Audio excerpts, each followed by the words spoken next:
Hello friends, कैसे हैं आप सभी। आई होप आप अच्छे होंगे और अपनी एग्ज़ाम की तैयारी में लगे हुए होंगे। आपको मैं एक ज़रूरी इन्फॉर्मेशन देना चाहती हूँ। आपको कहीं इधर उधर भटकने की कोई ज़रूरत नहीं है। कोई बुक, कोई नोट्स, कुछ भी पढ़ने की आवश्यकता नहीं है।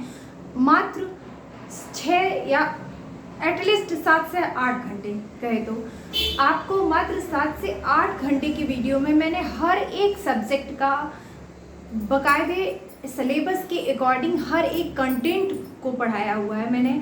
आप हाईएस्ट मेरे वीडियो देखेंगे, सारे सब्जेक्ट को मिला ले तो 8 घंटे का होगा मेरा वीडियो। आप देखिए 8 घंटे की उस वीडियो को और उसके बाद आप खुद ही क्वेश्चन को सॉल्व करिए। आपको खुद पता चलेगा कि आपकी तैयारी कितनी बेस्ट हो चुकी है। ठीक है, आपको इधर उधर कोई भटकने की आवश्यकता नहीं। मेरे वीडियो ही आपके लिए नोट्स हैं, इतना आप एकदम निश्चिंत होकर चलिए। आप एक बार वीडियो को देखिए और उसके बाद प्रैक्टिस सेट सॉल्व करिए। देखिए आप कितने अच्छे से हर एक क्वेश्चन को सॉल्व कर ले जाएंगे। ठीक है, अभी मैं आपको पेडागोजी पढ़ा रही थी और पेडागोजी में अभी प्रेरणा आपका वृद्धि डेवलपमेंट आपका हो गया है, वृद्धि एवं विकास, ग्रोथ एंड डेवलपमेंट। और अभी आज जो टॉपिक मैं पढ़ाऊंगी वो है बुद्धि, जो कि बहुत ही इम्पोर्टेंट टॉपिक है सीटेट के अकॉर्डिंग। ठीक है, बुद्धि बुद्धि का मतलब होता क्या है। बुद्धि का मतलब जो हमें समायोजन की क्षमता विकसित करे। यानी आप कहीं पे भी अपने अकॉर्डिंग कैसा भी माहौल हो, लेकिन आप वहाँ पे एडजस्ट हो जाएं, अपने आप को वहाँ समायोजन की क्षमता हो आप में।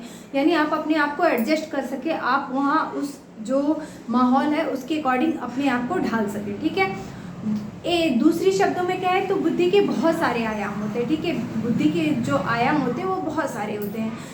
वैसे तो अलग अलग जो साइंटिस्ट मनोवैज्ञानिक थे उन्होंने अलग अलग कहा है। किसी ने कहा है कि बुद्धि द्विआयामी होती है, किसी ने कहा कि बुद्धि त्रिआयामी होती है। ठीक है, किसी ने कहा नहीं बुद्धि समूह कारक है। हम आगे इन सब चीज़ों के बारे में, जो बुद्धि के सिद्धांत हैं उन सब के बारे में हम चर्चा करेंगे, लेकिन अभी हम बुद्धि को समझेंगे। बुद्धि क्या होती है, किसी भी समस्या को समाधान करने की कैपेसिटी रखती है। ठीक है, बुद्धि के द्वारा ही आप कहीं पे समायोजन कर सकते हैं, यानी बुद्धि एक समायोजन की क्षमता है। बुद्धि बहुआयामी हो सकती है। बुद्धि के द्वारा आप क्या कर सकते हैं, किसी समस्या का समाधान कर सकते हैं। ठीक है, इसी बुद्धि को देखते हुए बहुत सारे कॉन्सेप्ट दिए गए, अलग अलग थ्योरी दी गई, अलग अलग सिद्धांत दिए गए हैं। ठीक है, एक आपका कॉन्सेप्ट आता है आईक्यू का। इससे हर साल सीटेट में प्रश्न बनते हैं कि आईक्यू है क्या। ठीक है, तो जो आईक्यू का कॉन्सेप्ट था वो किसने दिया था। ठीक है, तो आईक्यू का कॉन्सेप्ट दिया था टर्मन ने। ठीक है, फिर पूछता है कि फर्स्ट जो आईक्यू का जो फर्स्ट बुद्धि परीक्षण था वो किसने दिया। ये सारी चीज़ें मतलब आप हिस्ट्री जाने रहिए। वैसे तो इससे कभी प्रश्न आते नहीं हैं, लेकिन फिर भी आप बुद्धि टॉपिक पढ़ रहे हैं तो हर एक चीज़ को आप जाने रहिए। ठीक है, यानी जो आईक्यू होती है उसको हम मेज़र कैसे करते हैं, तो उसको करते हैं मानसिक बुद्धि बटे वास्तविक बुद्धि गुणे 100। ठीक है, ऐसे हम उसको मेजर करते हैं। ठीक है, तो हम बात करेंगे बुद्धि की।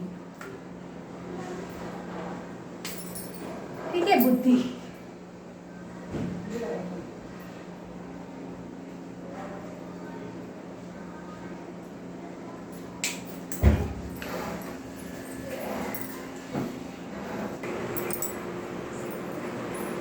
बात करेंगे आज हम बुद्धि की। बुद्धि यानी इंटेलिजेंस। ठीक है, मैंने कहा कि बुद्धि क्या होती है, समायोजन की क्षमता होती है, और बुद्धि क्या होती है, किसी भी समस्या को समाधान करने की क्षमता रखती है। ठीक, उसी के द्वारा आप किसी भी समस्या को का समाधान कर सकते हैं। ठीक है,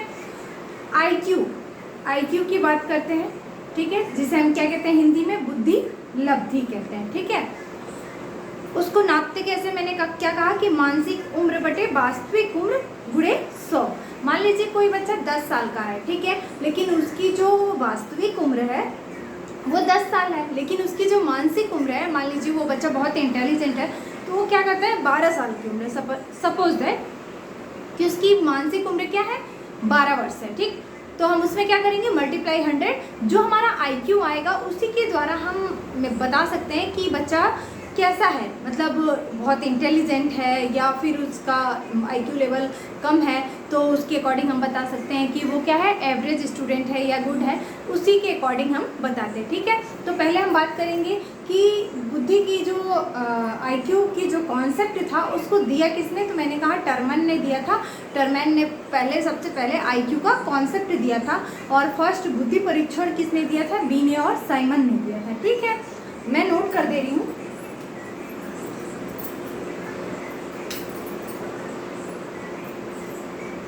कॉन्सेप्ट ऑफ IQ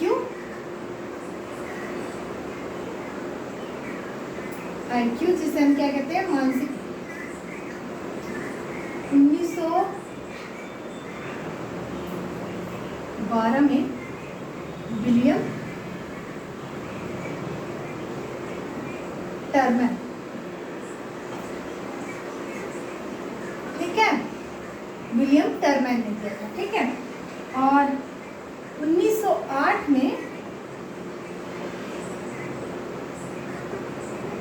मानसिक बुद्धि का कॉन्सेप्ट जो था, मानसिक बुद्धि के बारे में किसने बताया था, बीने, अल्फ्रेड बीने इनका नाम था, बीने और साइमन ने। ठीक है, इन्होंने ही 1905 में सबसे पहले बुद्धि परीक्षण भी दिया था। 1905 में फर्स्ट IQ का जो टेस्ट था, ठीक है, फर्स्ट बुद्धि परीक्षण।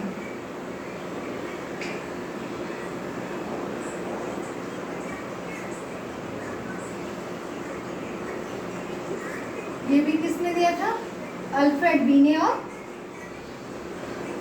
साइमन ने। ठीक है, इन दोनों मनोवैज्ञानिकों ने दिया था। अब आप जान जाइए IQ है क्या, जिससे मैंने क्या कहा, मानसिक बुद्धि, बुद्धि लब्धि। ठीक है, बुद्धि लब्धि बराबर क्या होता है, बुद्धि लब्धि बराबर, जिसे IQ कहते हैं हम, Q बराबर क्या होता है, मेंटल एज या मानसिक उम्र, मानसिक उम्र, इसे हम मेंटल एज कहते हैं। ठीक है, बटे वास्तविक उम्र।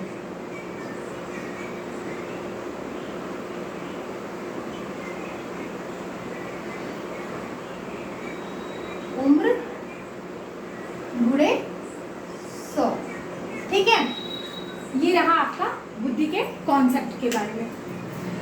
मैंने कहा मानसिक उम्र बटे वास्तविक उम्र गुणे 100।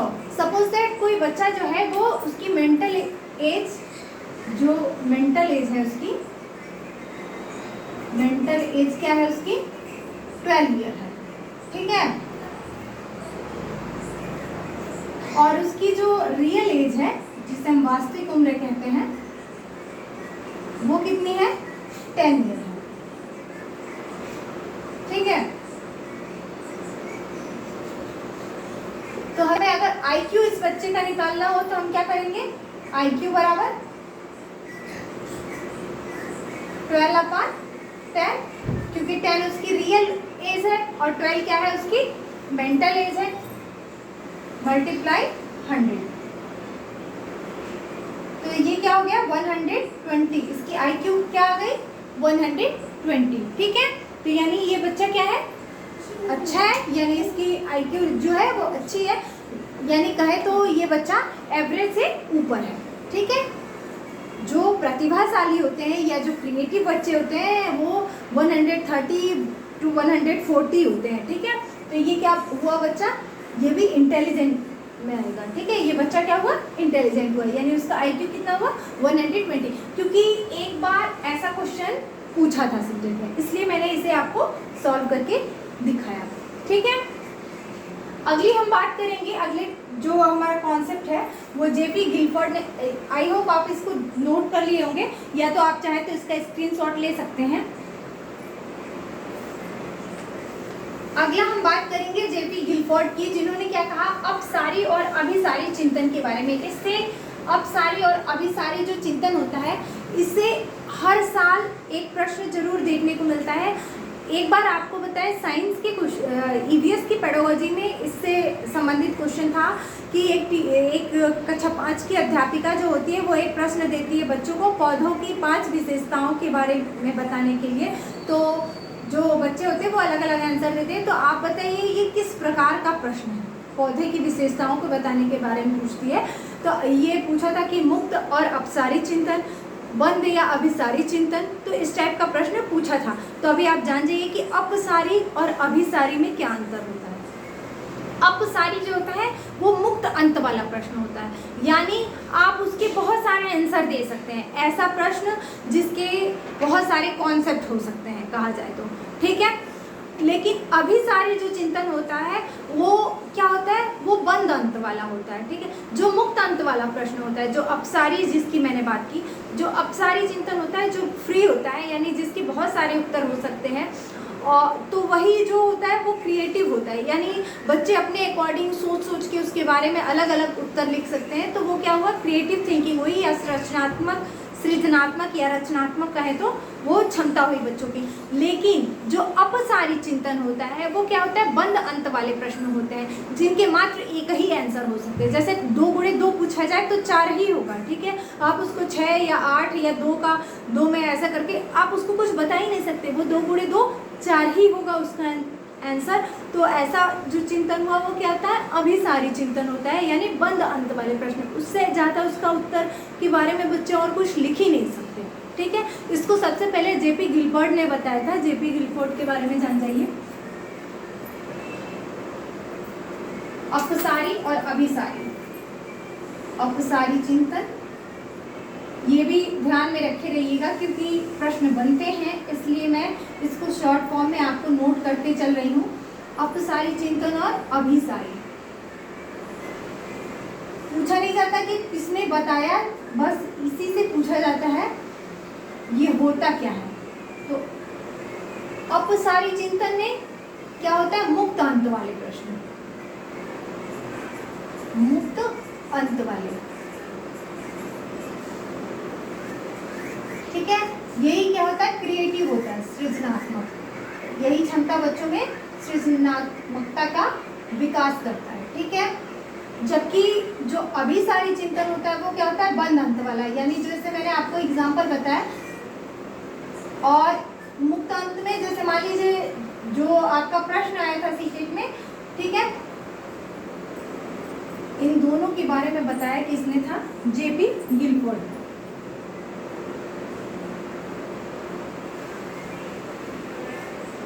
बताया किसने था, जेपी गिलफोर्ड ने,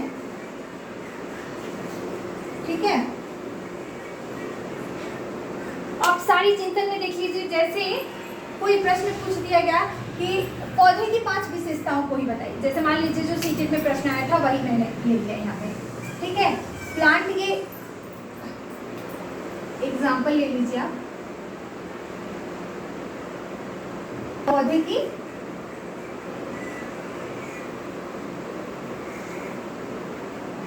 विशेषता बताइए, किसी भी पौधे की, सपोज दैट, ठीक है।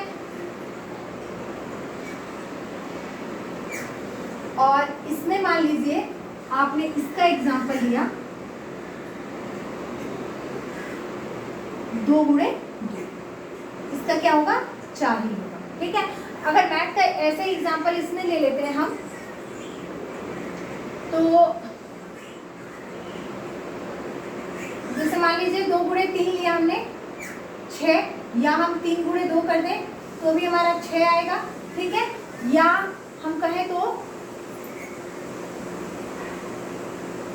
या ऐसे कहें तो हम पौधे की विशेषता के बारे में अगर हम बात करें तो, जैसे मान लीजिए बच्चे अपने हिसाब से सोच सोच के बताएंगे कि भाई पौधे जो होते हैं वो सजीव होते हैं, पौधे चल फिर नहीं पाते फिर भी वो सजीव होते हैं क्योंकि वो श्वसन करते हैं, ठीक है। उनकी हरी पत्तियां होती हैं, उनके जड़ जो होते हैं वो क्या करते हैं, जमीन से जल और जो खनिज तत्व होते हैं उनको अवशोषित करने का काम करते हैं। पत्तियां क्या करती है, खाना बनाने का काम करती है। ये सब क्या हुआ, पौधे की विशेषता हुई।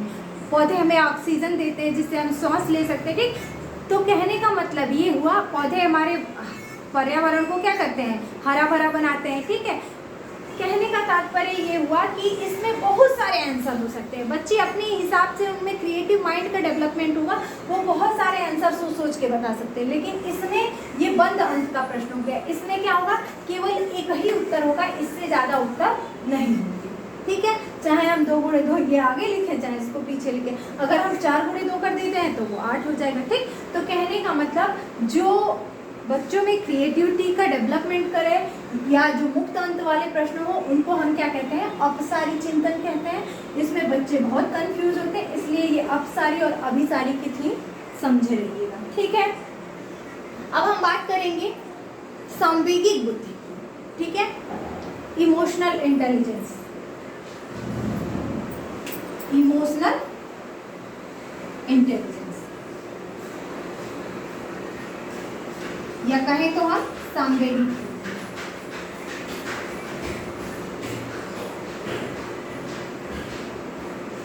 ठीक है, इसे हम क्या कहते हैं, सांवेगिक बुद्धि। इसको किसने दिया था, साल्वे और मेयर ने दिया था। ये थोड़ा सा ऊपर लिख दें,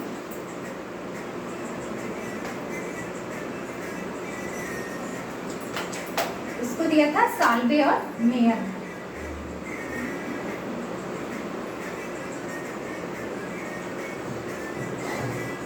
ठीक है, इन्होंने क्या कहा था, जो संज्ञान होता है, संज्ञान का मतलब बुद्धि से ही थी, है, साल्वे और मेयर ने इसको दिया था। इन्होंने क्या कहा था कि जो संज्ञान होता है और संवेग, ये हर साल 1 नंबर का प्रश्न आपका फिक्स है। संज्ञान और संवेग हैं एक दूसरे में अंतर्निहित, एक दूसरे से विपरीत, ऐसा प्रश्न जरूर आता है। ठीक है, तो आप ध्यान में रखे रहिएगा, संज्ञान और संवेग ये आपस में एक दूसरे से संबंधित है, ये बाई डायरेक्शनल होते हैं। ठीक है, ये क्या होते हैं, बाई डायरेक्शनल होते हैं। संज्ञान और संवेग आपस में एक दूसरे से जुड़े हुए हैं। संज्ञान और संवेग एक दूसरे में अंतर्निहित क्या जाए, या आपस में एक दूसरे से जुड़े हुए हैं। संज्ञान और संवेग एक दूसरे से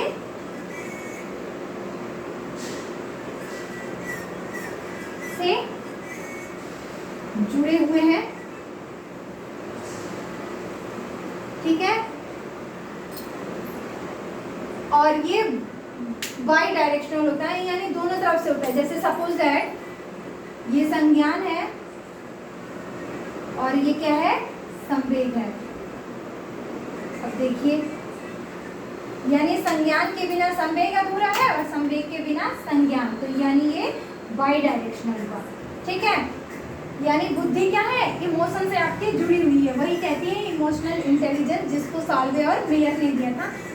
ये बाई डायरेक्शनल या द्विदिशी है तो हिंदी में, ये बाई डायरेक्शनल है। ठीक है, आप ये एक चीज को देखिए, ये सारी चीजें इतना कॉन्सेप्ट आपको नहीं याद करने की जरूरत है कि 1908 में मानसिक बुद्धि किसने दिया, चाहे 1905 में किसने दिया, ये सब नहीं पूछा जाता है।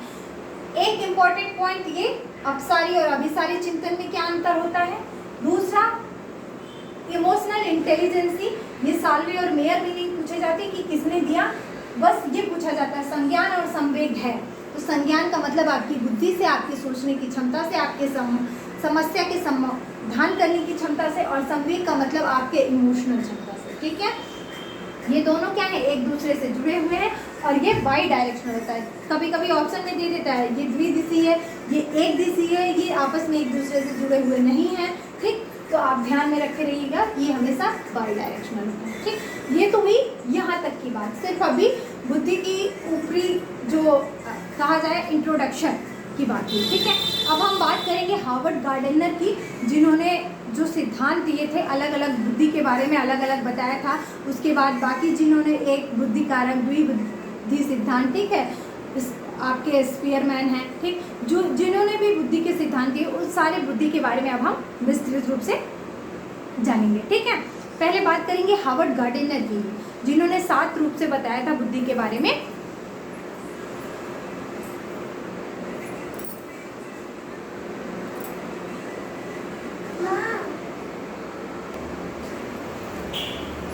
गार्डनर की हम बात करेंगे, जिन्होंने क्या दिया था, बहुबुद्धि का सिद्धांत। इनका मानना था कि बुद्धि एक आयामी, दो आयामी या त्रिआयामी ना होकर के बुद्धि बहुत प्रकार की हो सकती है, यानी उसके बहुत सारे स्वरूप हो सकते हैं। ठीक है, तो बुद्धि क्या करती है, आपकी समायोजन की क्षमता विकसित करती है, समस्या समाधान की क्षमता विकसित करती है। तो इसी को देखते हुए इन्होंने बुद्धि के कई प्रकार बता दिए। पहला क्या है, भाषाई बुद्धि, यानी ऐसी बुद्धि जो क्या करती है, व्यक्ति को बोलने में निपुण बनाती है। यानी ऐसे लोग जो क्या हो, एक अच्छे वक्ता हो। ठीक है, जैसे अपने प्रधानमंत्री जी को ले लीजिए, ठीक, वो भी क्या है, एक अच्छे वक्ता है। तो कहने का मतलब जितने भी अच्छे राजनेता होते हैं, ठीक है, जो भी अच्छे कवि होते हैं, वो यानी जिसकी भाषा पे पकड़ अच्छी हो, कहने का तात्पर्य ये हो, उनमें क्या होती है, सबसे अधिक विकास किसका होगा, भाषाई बुद्धि का। ठीक है, तो इसके एग्जाम्पल में देखिए, ये प्रकार नहीं पूछे जाते, लेकिन हाँ इस टाइप का आपको क्वेश्चन घुमा दिया जाता है और पूछ दिया जाता है किसने किस बुद्धि का विकास सर्वाधिक होगा। ठीक,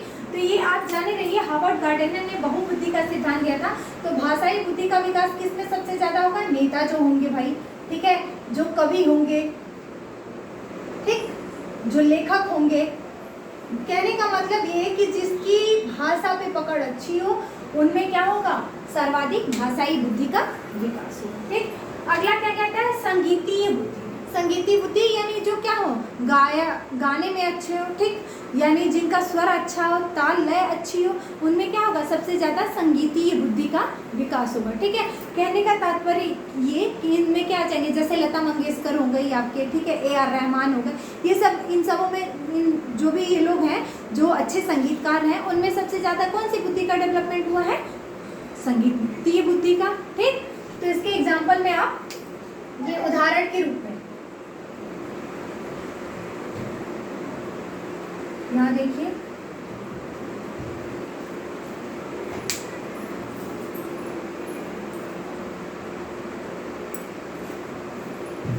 यहाँ उदाहरण के रूप में आप क्या लिख लेंगे, जैसे AR रहमान, ठीक है, अपने समझने के लिए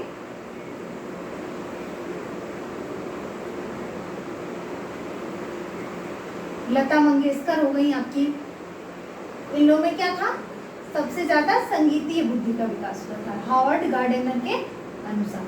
ठीक है, वैसे ही क्या कह रहे हैं, गतिक बुद्धि। गतिक बुद्धि उनमें होती है जिनका गति पे कमांड हो। ठीक है, कहने का मतलब जो ट्रेन के ड्राइवर हो गए या जो पायलट हो गए, ठीक, जो एरोप्लेन उड़ाते हैं या जो फ्लाइट जेट, कहने का मतलब जो लड़ाकू विमान होते हैं उनको उड़ाते हैं। ठीक, तो उनमें क्या होगी, सबसे ज़्यादा गति बुद्धि का विकास होगा। ठीक, यानी अलग अलग, इनके कहने का अर्थ ये था कि जिसमें जिस बुद्धि का विकास ज़्यादा होता है वो व्यक्ति उसी क्षेत्र में ज़्यादा विकसित होता है। ठीक है, यानी सब में एक ही प्रकार की बुद्धि विकसित नहीं होती, इनके अनुसार यही था। ठीक, गतिक बुद्धि किसमें होगी, उदाहरण के लिए ट्रेन ड्राइवर या पायलट, ट्रेन ड्राइवर, या कह दे तो पायलट जो एरोप्लेन उड़ाते हैं आपके, ठीक है, उनके में इसका विकास हो गया।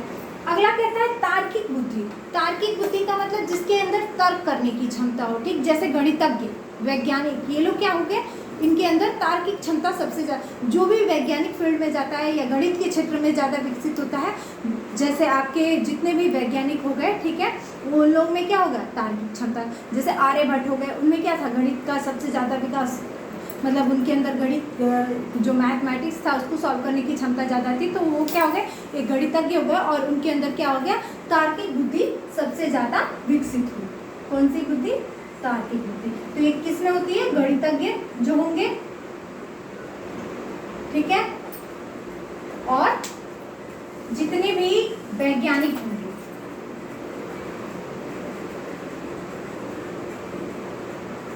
गणितज्ञ और वैज्ञानिक, ठीक है।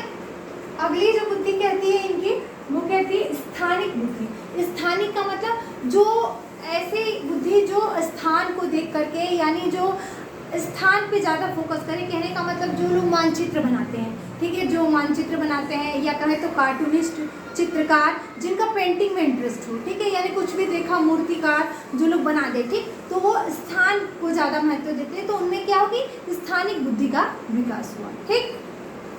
जैसे चित्रकार और मानचित्र बनाने वाले, जो लोग मैप बनाते हैं ना, देखे होंगे आप, उनमें सबसे ज्यादा इसी का स्थानिक बुद्धि का विकास होता है, ठीक। अगला हम बात करेंगे अंतःवैयक्तिक बुद्धि। देखिए यहाँ दोनों में बड़ा कंफ्यूजन होता है, अंतःवैयक्तिक और अंतरावैयक्तिक बुद्धि में।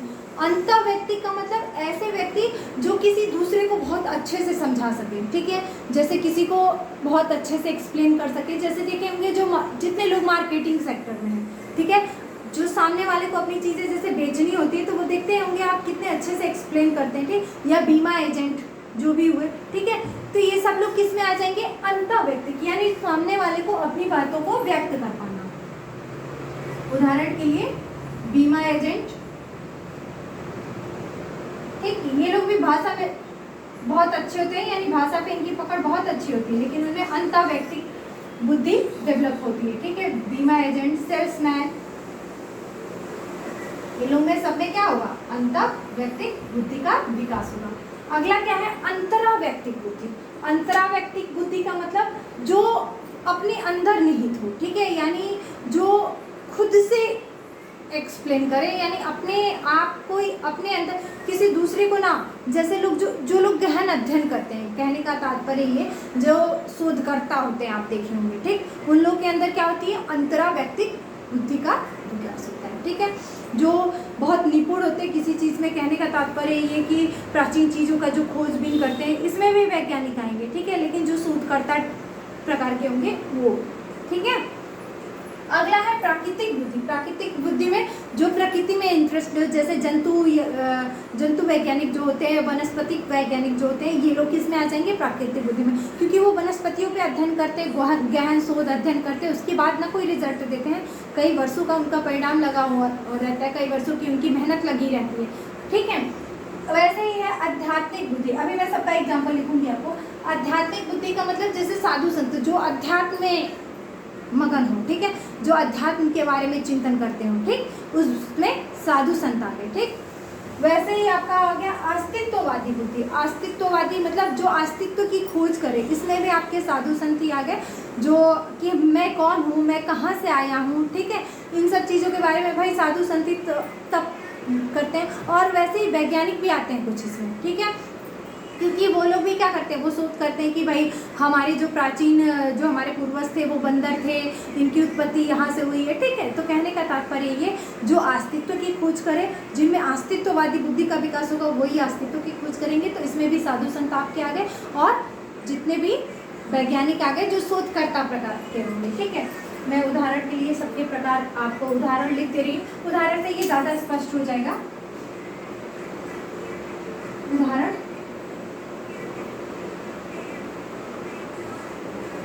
अंतरावैयक्तिक बुद्धि जो स्वयं है, ठीक है, जैसे वैज्ञानिक हो गए आपके, ठीक है, इसमें आपके जंतु वैज्ञानिक हो जाएंगे, जंतु वैज्ञानिक, और वनस्पति वैज्ञानिक, ठीक है, जो मतलब प्रकृति चीजों में इंटरेस्ट ले रहे हैं, वनस्पति वैज्ञानिक, ठीक है। इसमें आपके अंतरावैयक्तिक मतलब जो कहीं पे भी समायोजन की क्षमता रखते हैं, इसमें शिक्षक और अभिभावक आ जाएंगे आपके, जैसे जो खुद से खुद की बातें करें, शिक्षक और अभिभावक। क्यों? क्योंकि यहाँ देखिए अंतरावैयक्तिक और अंतःवैयक्ति में जो अपनी बात दूसरे को बहुत अच्छे से समझा ले, अपनी चीज़ों को बेचने की क्षमता रखता हो, जैसे सेल्समैन और बीमा एजेंट में आएगा। और अंतरावैयक्तिक बुद्धि मतलब जो खुद से खुद बात करे। जैसे अभिभावक क्या करते हैं, हर परिस्थिति में अपने आप को संभाल लेते हैं, हर परिस्थिति में अपने अंदर समायोजन की क्षमता रखते हैं, ठीक है। तो अभिभावक जितने होते हैं और या जो शिक्षक होते हैं उनके अंदर अंतरा व्यक्तित्व बुद्धि विकसित होती है, ठीक है। और आध्यात्मिक में मैंने आपको बताया ही साधु संत, आध्यात्मिक में कौन आगे भाई, साधु संत, जितने भी चर्च वर्च के पादरी होंगे, पंडित होंगे, ये सब लोग इसमें आ जाते हैं, ठीक है। साधु संत, साधु संत और पादरी। और इसमें अस्तित्ववादी बुद्धि में आप क्या आ जाएंगे, इसमें भी वही आ जाएंगे साधु संत और जो शोधकर्ता प्रकार के वैज्ञानिक होंगे वो इसमें आएंगे, ठीक है।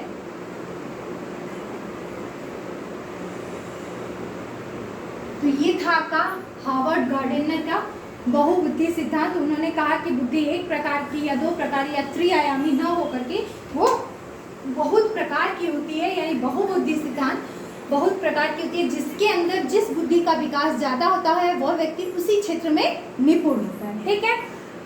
तो आई होप आपको ये बुद्धि के बारे में कॉन्सेप्ट अच्छा लगा होगा। अगर आपको ये कॉन्सेप्ट अच्छी लगी हो तो मेरे वीडियो को लाइक करें, मेरे चैनल को सब्सक्राइब करें। लेकिन एक चीज़ जान जाइए, आपको बहुत अच्छी चीज़ मैं बताने वाली हूँ कि आपको जो भी लेक्चर प्रोवाइड किया गया है पूरे बुक और पूरे सिलेबस के अकॉर्डिंग प्रोवाइड किया गया है। आप इधर उधर मत भटकिए। 7 से 8 घंटे के मात्र लेक्चर में आप अपने हर सब्जेक्ट को क्लियर कीजिए, अपने कॉन्सेप्ट को क्लियर कीजिए। और मैं 14 तारीख से 5 सब्जेक्ट का आपको मैराथन चलाऊंगी। उस मैराथन में पूरा ही आपको निचोड़ रहेगा, ये समझ के चलिए कि आप 20 अगस्त से पहले पेपर को दे रहे हैं, ठीक। और उसके बाद आप उस कॉन्सेप्ट को देखने के बाद ज़्यादा से ज़्यादा क्वेश्चन की प्रैक्टिस कीजिए। आपको खुद समझ में आ जाएगा कि आपकी तैयारी कितनी बेटर है। Thank you for watching. Channel को लाइक करें और वीडियो को लाइक करें और चैनल को सब्सक्राइब करें। Thank you for watching.